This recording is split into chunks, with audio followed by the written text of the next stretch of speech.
Anglo Indian शिक्षक mister Oliver एक बार Shimla hill station के बाहर बने अपने स्कूल के लिए देर रात लौट रहे थे। मशहूर लेखक रुडयार्ड किपलिंग के समय से भी पहले यह स्कूल अंग्रेजी पब्लिक स्कूलों की तर्ज पर चल रहा था और यहाँ पढ़ने वाले बच्चे ब्लेजर, टोपियों और टाई में सजे रहते थे।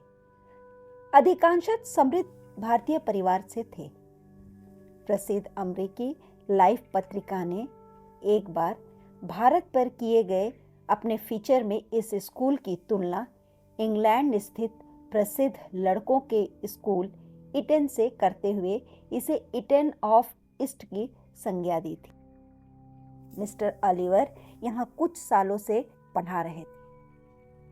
अपने सिनेमा घरों और रेस्तरां के साथ शिमला बाजार स्कूल से लगभग 3 मील दूर था और कुंवारे मिस्टर ओलिवर अक्सर शाम को घूमने शहर की ओर निकल पड़ते थे और अंधेरा होने के बाद देवदार के जंगल से गुजरते छोटे रास्ते से स्कूल लौटते थे।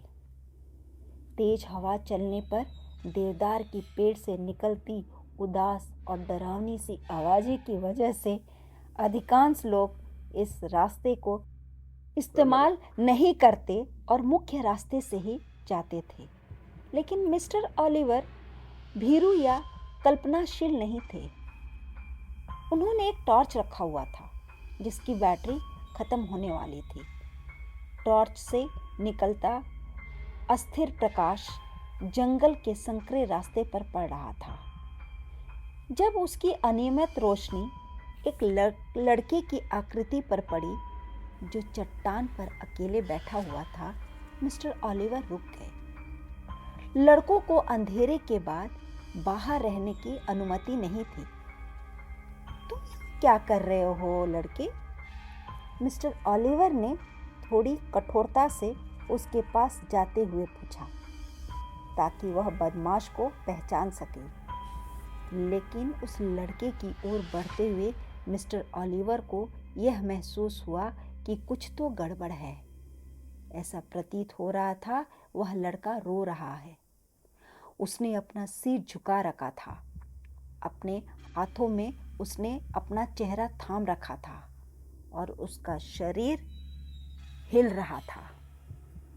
वह एक विचित्र आवाज़हीन रुलाई थी और मिस्टर ओलिवर को साफ तौर पर थोड़ा विचित्र महसूस हुआ।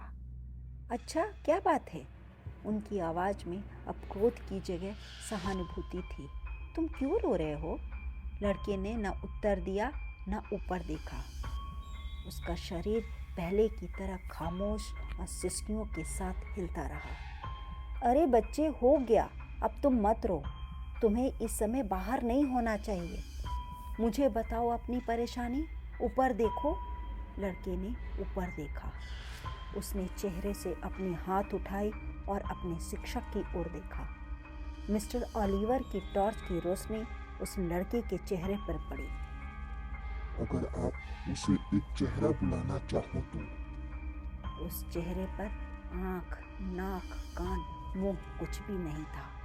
बस एक गोल चिकना सिर था और उसके ऊपर स्कूल की टोपी पड़ी थी। और यहीं पर यह कहानी खत्म नहीं चाहिए थी। लेकिन मिस्टर ओलिवर के लिए यह यहीं खत्म नहीं हुई। उनके कांपते हुए हाथों से टॉर्च गिर पड़ी। वह मुड़े और गिरते पड़ते हुए पेड़ों के बीच से तेजी से भागते हुए मदद के लिए चिल्ला रहे थे। वह अब भी स्कूल की इमारत की तरफ ही दौड़ रहे थे।